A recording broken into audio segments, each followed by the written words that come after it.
I was at Kufa a couple of years ago, near Najaf, talking to the Spanish army who were about to pull out after the bombings in Madrid. And a CIA guy with a huge rifle, but civilian clothes, wandered up in the Spanish barracks and said, "Hi, I would like to ask you, what do you think we should do?" You see, and I said, "Well, you have a problem." He said, "You're telling me?" He said, "There are gangs of 70 men at night armed on the roads around Najaf." So I'm surprised. I'm sure there are. He said, "What would you do?" I said, "Well, the Romans gave citizens of all their occupied country citizenship of Rome. How about giving an American passport to every Iraqi whom you now know?" And you know, since I made that joke to him, I began to think maybe that was a serious suggestion. If Iraqis had all been offered American citizenship, they wouldn't have all flooded to the United States. They would have lived on in Iraq. It's their country.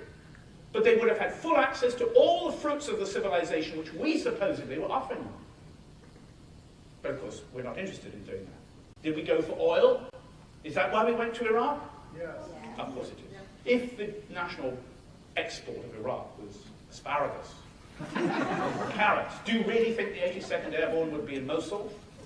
Or the US Marines in Anbar province? No, they would not, would they? Nor would even Lord Blair of Kutalamara, as I call him in the paper, our own dear Prime Minister, have British troops in Basra. Absolutely not. But again, you see, we want constantly to say to these people, we're here for you. Bang, bang, bang, bang, at the checkpoints.